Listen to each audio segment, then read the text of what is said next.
promote or promotion any illegal activities. All content provided by this channel is meant only for educational purposes. ভেটাগুড়িতে প্রচারের সময় তৃণমূল কংগ্রেস কর্মীদের ওপর হামলার ঘটনার প্রতিবাদে দিনহাটা থানায় অবস্থান বিক্ষোভ তৃণমূল কংগ্রেস কর্মীদের। এদিন দিনহাটা থানার সামনে আক্রমণকারী বিজেপি দুষ্কৃতীদের শাস্তির দাবিতে অবস্থান বিক্ষোভে বসে কর্মীরা।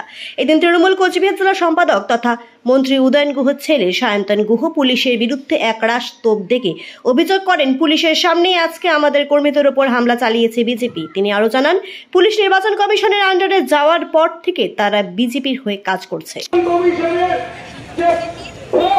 তাদের সামনে কি করে বিজেপির হামলাদেরা এত আগ্নেয়াস্ত্র নিয়ে এবং ধারালো অস্ত্র নিয়ে তৃণমূল কর্মীদের শান্তিপূর্ণ এই জনসংযোগ প্রচার কর্মসূচিতে হামলা করার জন্য তারা পিছু ধাওয়া করে। পুলিশ বড় একটা রাজনৈতিক দল তারা প্রচার করতে পারবে না। আর একটা রাজনৈতিক দল যদি সশস্ত্র ভাবে উপস্থিত হয়।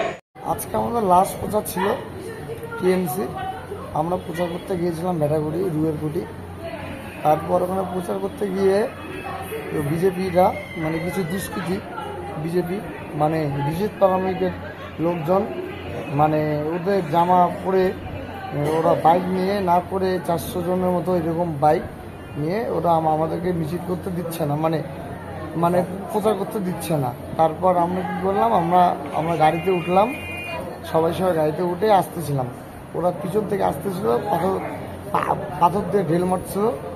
ভেটাগুড়ি যেই আসলাম, ভেটাগুড়িতে এসে আমি যে গাড়িতে ছিলাম ওই গাড়িতে একটা বাড়ি মারছিল, গাড়ির কাজটা ভেঙে ফেলছে। আর তারপর আমার এই যে মাথায় এখানে বাস দিয়ে মারে। আর যে মারছে তাকেই আমি চিনি, তার নাম রতন। ও বিট্টুর সঙ্গেই থাকে, মানে ওর সঙ্গেই থাকে। আমি ওকেই চিনি, আর আদার্স কাউকে চিনি না। ইমরান বাদশাহ, বাড়ি পোয়ালি ধরো। কোনোরকম নজর দিচ্ছে না।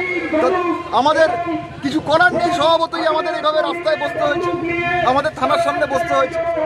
আমাদের তো মানুষ যাতে ভোটটা দিতে পারে সেরকম একটা পরিস্থিতি তৈরি রাখতে হবে। এটাই যদি ওরা ওখানে আটকে দেয় তাহলে আমরা তো চুপ করে বসে থাকতে পারি না। আমরা পুলিশের ওপরে দরকার হলে এখানে এখন বসে আছি, এরপরে যদি ব্যবস্থা না হয় এখানে সবাই শুয়ে পড়বো লাইন দিয়ে রাস্তায়। পুলিশ ইলেকশন কমিশনের আন্ডারে যাওয়ার পর থেকে, আমি বারবার করে বলছি, ইলেকশন কমিশনে যাওয়ার পর থেকে পুলিশ প্রভাবিত।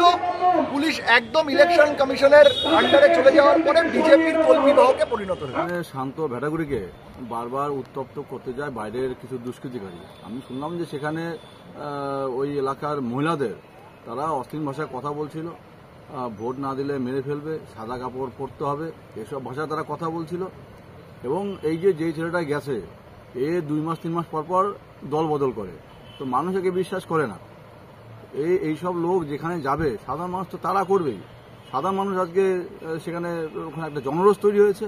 মানুষ যখন তাড়া করেছে, এরা সেই এলাকা থেকে পলায়ন করেছে।